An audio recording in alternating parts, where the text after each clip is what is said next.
हीरालाल हमारे संवाददाता लाइव इस वक्त हमारे साथ है। हीरालाल, सबसे पहले अपडेट आपसे लेना चाहेंगे, क्या रेस्क्यू ऑपरेशन शुरू हो गया है? अभी तक जो सुरंग बनाने का काम था, जो पाइपिंग का काम था, वेल्डिंग का काम था, वो कहां तक पहुंचा है? लगता है हीरालाल से संपर्क नहीं हो पा रहा, दोबारा उनसे जुड़ने की कोशिश करेंगे। लेकिन फिलहाल आपको बता दें कि कोटपुतली में बोरवेल में फंसी चेतना जिंदगी से जंग लड़ रही है, लेकिन उसके बावजूद भी अभी तक कोई ऐसे इंतजाम नहीं हो पाए हैं कि उन्हें बाहर निकाला जा सके।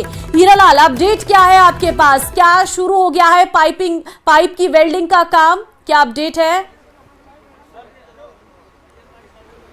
जी देखिए, सबसे बड़ी इस समय की अपडेट है कि जो बरसात का दौर था वो लगातार जारी है। फिलहाल अभी भी बारिश का दौर जारी है। जो रेस्क्यू ऑपरेशन में कहीं ना कहीं जो ये पूरा जो बारिश का दौर रात से चल रहा है वो अभी भी है और इस रेस्क्यू ऑपरेशन में बाधक बन रही है। तो कहीं ना कहीं ये जो देरी हो रही है, जो बारिश की वजह से इस देरी को कारण माना जा रहा है। आप देख सकते हैं तस्वीरों में कि जो पाइलिंग मशीन के द्वारा एक हाइड्रा जो गड्ढा खोदा गया था और हाइड्रा मशीन से जो 4 फीट चौड़ा एक पाइप इसमें डाले जा रहे थे, क्योंकि जो गड्ढा खोदा गया उसमें जो कैप्सूल डाला उसके बाद पाइप डाले गए थे, उस पाइप में एडजस्ट नहीं होने की वजह से उस पाइप को बाहर निकाल लिया गया है। फिलहाल उसकी जगह क्योंकि एडजस्ट नहीं होने की वजह से दूसरा पाइप उसमें डाला जाएगा और एडजस्ट करके उसकी वेल्डिंग की जाएगी। फिलहाल बारिश के बावजूद भी जो रेस्क्यू जवान है, जो रेस्क्यू ऑपरेशन में जुटे हुए एसडीआरएफ एनडीआरएफ के जो जवान है, जो वेल्डिंग का कार्य इस बारिश के दौर में भी लगातार उनकी तरफ से किया जा रहा है, क्योंकि उनका सबसे पहला मकसद यही है, जो उनकी प्रायोरिटी है, क्योंकि 90 घंटे 95 घंटे का समय बीत चुका है और बालिका को अभी तक बाहर नहीं निकाला जा सका।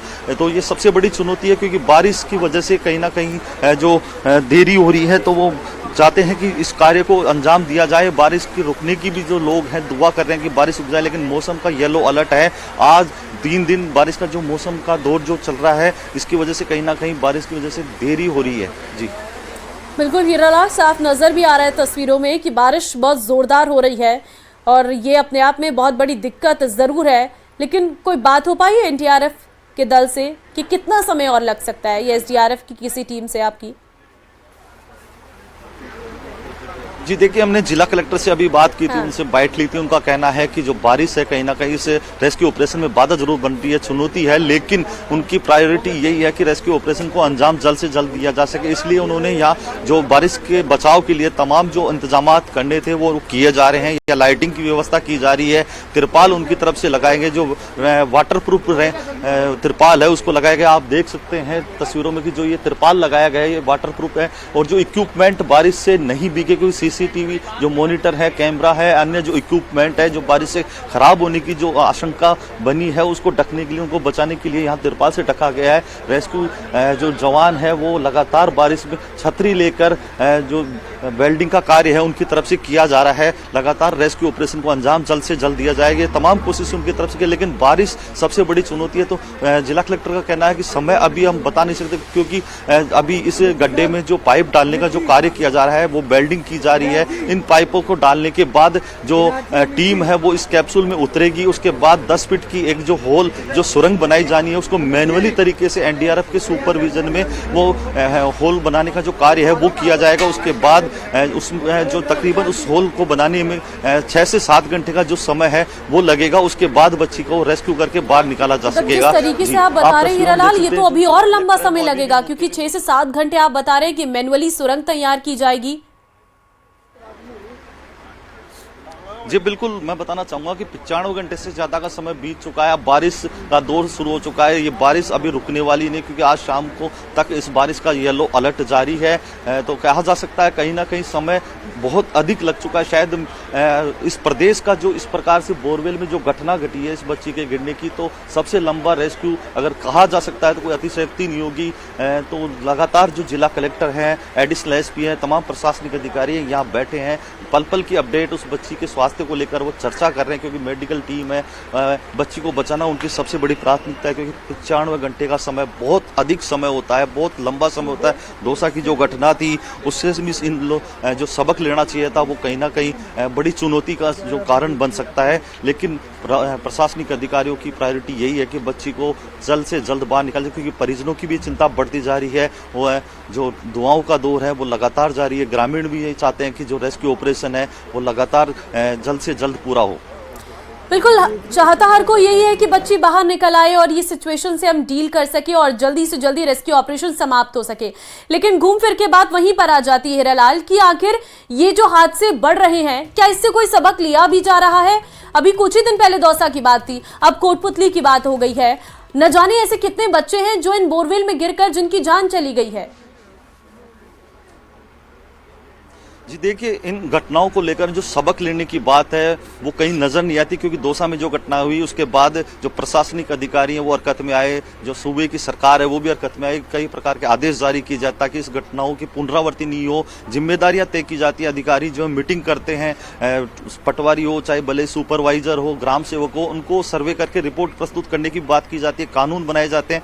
लेकिन वो कानून, वो दावे, वो जो रिपोर्ट है वो केवल कागजों तक सीमित होती है, कुछ दिनों तक ये चर्चा रहती है। उसके बाद जैसे जैसे समय बीतता है ये चीजें सब भुला दी जाती हैं और फिर जब कोई नई घटना होती है फिर चर्चाओं का दौर चलता है, फिर कानून बनते हैं, लेकिन सख्ती से जो कानून की पालना होनी बिल्कुल, और यही सबसे बड़ी विडंबना है और इसी वजह से कहीं ना कहीं बच्चों की जान चली जा रही है और इस तरीके की सिचुएशन सामने आती है। हीरालाल, बहुत धन्यवाद आपका तमाम अपडेट्स देने के लिए। कोटपुतली में बोरवेल में फंसी चेतना जिंदगी से जंग लड़ रही है। इन सब के बावजूद कई जिलों में प्रशासन की नींद नहीं खुल रही है। अभी कुछ ही दिन पहले दौसा जिले में 5 साल के आर्यन की बोरवेल में फंसने से मौत हो गई थी, लेकिन दौसा जिला प्रशासन के कानों पर जूं तक नहीं रेंग रही है। जिले के गुड़लिया गांव में बोरवेल को बंद करने के नाम पर प्रशासन ने मानो कोटा पूरा कर दिया हो। देखिए जरा, खेत में बोरवेल के ऊपर एक बोरे पर 2 पत्थर रख दिए गए हैं जिसे बंद का नाम दिया जा रहा है। पत्थर भी ऐसे जिसे खेल खेल में बच्चे भी हटा दे। ऐसे में सवाल यह है कि क्या इतने हादसों के बाद भी जिला प्रशासन कोई ठोस कदम क्यों नहीं उठा रहा है? ये देखिए जरा, ये है वो रियलिटी चेक। जब न्यूज़ 18 की टीम पहुंची तो पता चला कि किस तरीके से बोरवेल को बंद किया गया है। ये काम के नाम पर सिर्फ एक खाना पूर्ति की गई है ताकि ये दिखाया जा सके कि हाँ, हम बोरवेल बंद कर रहे हैं। आशीष हमारे संवाददाता फोन लाइन पे हैं। आशीष, देखिए अभी कोटपुतली में रेस्क्यू चल ही रहा है, बोरवेल में फंसी बच्ची को निकाला जा रहा है। दौसा में आर्यन को निकाला जा सका लेकिन उसकी भी जान चली गई। और अभी आपने ये जो रियलिटी चेक किया, क्या नजर आया आपको? कितना असर हो रहा है बातों का? बिल्कुल, कल न्यूज 18 की टीम ने दौसा के ग्रामीण क्षेत्र का रियलिटी चेक किया। काफी सारे बोरवेल और कुएं ओपन मिले। ये जो तस्वीर है ये गुड़लिया की है, जहां पर एक ओपन बोरवेल मिला। और आज दूसरे दिन यानी शुक्रवार को जब हमारी टीम वापस मौके पर पहुंची तो वहां केवल एक महज औपचारिकता पूरी की गई थी। बोरवेल के ऊपर कुछ 2 छोटे छोटे पत्थर रख दिए गए थे, उन्हें कोई भी बालक भी दूर हटा सकता है। यानी कि जो खुले बोरवेल बंद करने की जो मुहिम चल रही है, जो जिला कलेक्टर के आदेश हैं, उन आदेशों की पूरी तरह पालना नहीं की जा रही है। और जो कर्मचारी और जो अधिकारी हैं स्थानीय स्तर के, वो ना तो मुख्यमंत्री के निर्देश मान रहे हैं और ना ही कलेक्टर के आदेश मान रहे हैं। वे जो ओपन बोरवेल हैं उनको बंद करने के नाम पर महज एक औपचारिकता कर रहे हैं। वैसे दौसा में 11 दिसंबर को आर्यन को निकाला गया था, उसी के बाद से अभियान चल रहा है। उसके बावजूद भी आज इतने दिन बीत जाने के बावजूद भी काफी संख्या में बोरवेल जो खेतों में ओपन पड़े हैं। जब न्यूज 18 की टीम ने गुरुवार को इन ओपन बोरवेल को दिखाया तो वहां के स्थानीय कर्मचारी नींद से जागे, लेकिन उन्होंने महज एक औपचारिकता पूरी की और एक छोटे छोटे पत्थर उन पर रखकर वहां से वापस आ गए। ऐसे में जो ये तस्वीर है ये निश्चित रूप से दर्शाती है कि जो अधिकारी और कर्मचारी हैं वो अकर्मण्य हो गए हैं और वो ना तो मुख्यमंत्री के निर्देश मान रहे हैं और ना ही कलेक्टर के आदेश मान रहे हैं। आशीष, ऐसे कितने और बोरवेल आपको नजर आए थे जब आपने रियलिटी चेक किया?